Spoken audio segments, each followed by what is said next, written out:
Hello दोस्तों, स्वागत है एक बार फिर से आप सभी का हमारे यूट्यूब चैनल एसएस इलेक्ट्रीशियन पर। आज की वीडियो में हम बताएंगे कि फ्रिज में किस प्रकार से प्रेशर चढ़ाया जाता है। तो प्रेशर चढ़ाना हम आपको बताएंगे। प्रेशर चढ़ाने के लिए सबसे पहले क्या क्या चीज़ें ज़रूरी हैं उसके बारे में बात कर लेते हैं। यहाँ पर देखिए, प्रेशर चढ़ाने के लिए हमारे पास या तो प्रेशर गेज होना चाहिए, या तो कंपाउंड गेज होना चाहिए, या तो इस प्रकार का मैनीफोल्ड वाल्व होना चाहिए। तो यहाँ पर देखिए, हमारे पास मैनीफोल्ड वाल्व है। इसके अतिरिक्त हमारे पास एक वर्कशॉप कंप्रेसर और उसके बाद वर्कशॉप कंप्रेसर को चालू करने के लिए लीड है, जिससे हम वर्कशॉप कंप्रेसर को चालू कर पाएंगे। और यहाँ पर एक है क्लैंप मीटर।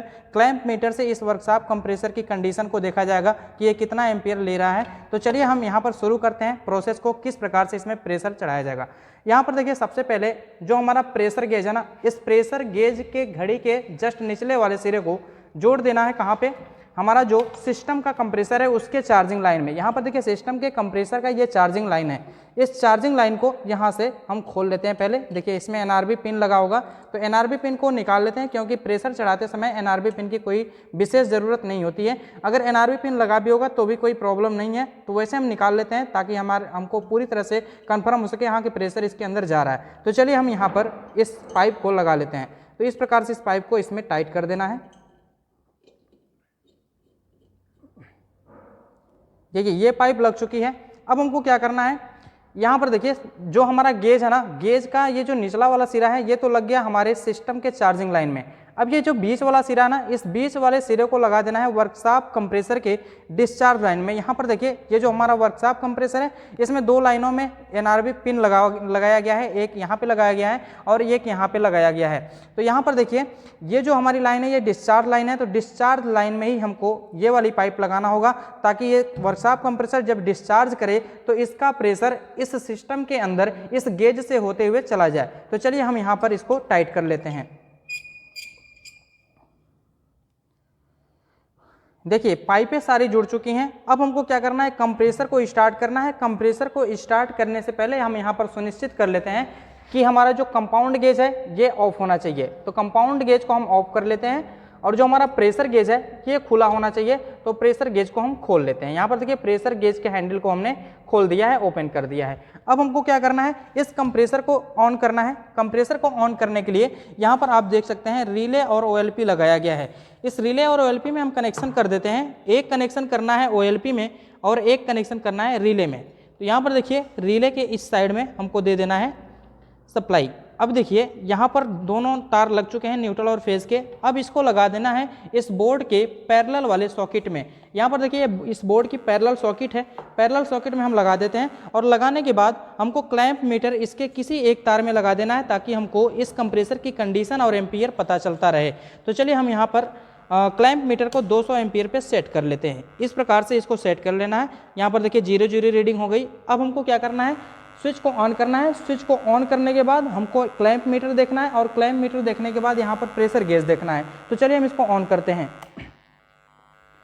देखिए, हमारा कंप्रेसर ऑन हो चुका है। कंप्रेसर के ऑन हो जाने के बाद यहाँ पर देखिए 0.5 एम्पियर शो कर रहा है, यानी कि हमारे ये जो कंप्रेसर है ये अच्छी कंडीशन में चल रहा है इस टाइम पे। अब यहाँ पर देखिए, गेज की जो सुई है ना, ये सुई धीरे धीरे आगे बढ़ रही है। तो गेज की सुई हम आगे तक बढ़ने देते हैं।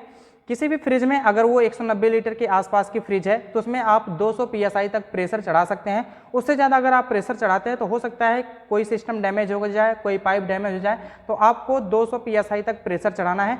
प्रेशर क्यों चढ़ाया जाता है मेनली? तो प्रेशर चढ़ाया जाता है, जो हम जोड़ किए हैं ना, इसमें जितने भी जोड़ किए गए हैं, चाहे वो सक्शन लाइन हो, चाहे वो फिल्टर का जोड़ हो, चाहे वो कैपिलरी का जोड़ है, जितने भी जोड़ किए गए हैं उनसे कहीं से लीकेज तो नहीं हो रहा है, यानी जोड़ वो प्रॉपर तरीके से हुआ है कि नहीं हुआ है। इसी चीज़ को चेक करने के लिए हम क्या करते हैं, प्रेशर चढ़ाते हैं। यहाँ पर देखिए, प्रेशर चढ़ाने की यही प्रोसेस है। अब ये 200 psi पर जब तक जाएगा तब तक हम यहाँ पर देखते रहेंगे कि गेज 200 psi पर पहुँच गया। जब ये गेज की सुई 200 psi पर पहुँचने के बाद इस गेज के हैंडल को बंद कर देंगे, और गेज के हैंडल को बंद करने के बाद कंप्रेसर को भी बंद कर देंगे। कंप्रेसर को बंद करने के बाद जब गेज की सुई अगर 200 psi पर रुकी रहती है तब तो सिस्टम में लीकेज नहीं माना जाएगा, लेकिन अगर ये 200 psi से पीछे आ रही है तो सिस्टम में लीकेज माना जाएगा। तो अभी फिलहाल में हम देखते हैं 200 psi तक ये जब चढ़ जाए तो हम क्या करेंगे, प्रेशर गेज के हैंडल को ऑफ कर देंगे। थोड़ी देर तक हम वेट कर लेते हैं। यहाँ पर देखिए, उसके पहले हम आपको बता दें, यहाँ पर आपको एक बर्तन में साबुन या शैम्पू का झाग बना लेना होगा लीकेज चेक करने के लिए। अगर मान लीजिए कहीं पे लीकेज मिलता है, यानी गेज की सुई पीछे की तरफ आती है, तो समझिए सिस्टम में कहीं लीकेज है। उस लीकेज को चेक करने के लिए हमारे पास साबुन या शैम्पू का झाग होना चाहिए, और इसी झाग के द्वारा हम पाइपों को किसी प्रकार से लगा के चेक कर लेंगे कि कहीं से लीकेज तो नहीं है। अगर लीकेज होगा तो उस लीकेज को प्रेशर निकाल के फिर से जोड़ना पड़ेगा। तो यहाँ पर देखिए गेज में हम आपको दिखाते हैं, यहाँ पर देखिए 150 PSI से आगे पहुँच रहा है। अब यहाँ पर 200 PSI पर जैसे ही पहुंचेगा वैसे ही गेज के हैंडल को हम ऑफ कर देंगे, और गेज के हैंडल को ऑफ करने के बाद हम कंप्रेसर को बंद करेंगे। यहाँ पर देखिए आप मेनली 150 पे भी चेक कर सकते हैं, क्योंकि प्रेशर ही तो चेक करना है, ज़्यादा प्रेशर नहीं भरना है, ताकि हमारा जो सिस्टम है ना, कोई सिस्टम डैमेज ना हो जाए। तो यहाँ पर देखिए 200 PSI के आसपास में हमारा गेज की सुई पहुँच गई है। अब हम गेज के हैंडल को यहाँ पर ऑफ कर देंगे।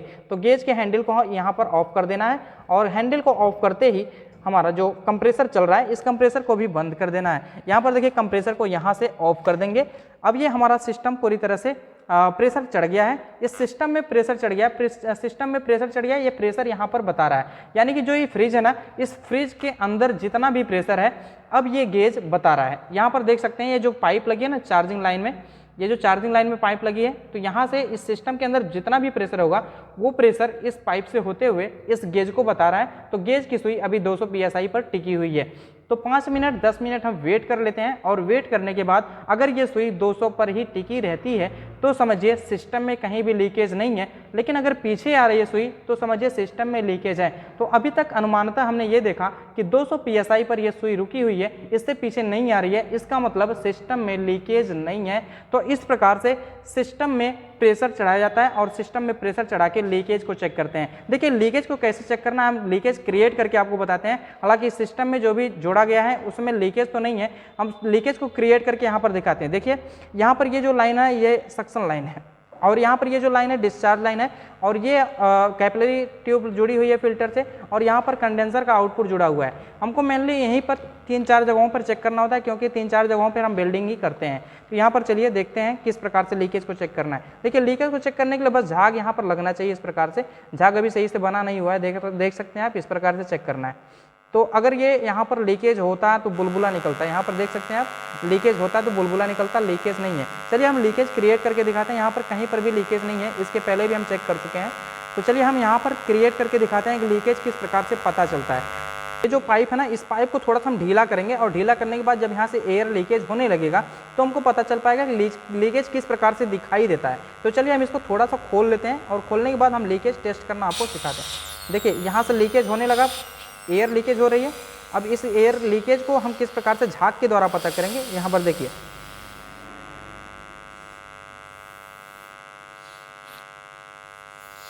देख सकते हैं आप, इस प्रकार से लीकेज को चेक करना है। यहाँ पर बुलबुला आपको दिखाई दे रहा होगा। तो इसी प्रकार से अगर कहीं भी सिस्टम में लीकेज होगा तो इस प्रकार से बुलबुला निकलता हुआ आपको दिखाई देगा।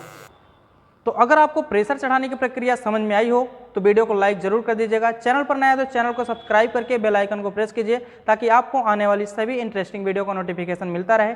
तो मिलते हैं अब अगली वीडियो के साथ, तब तक के लिए धन्यवाद। जय हिंद।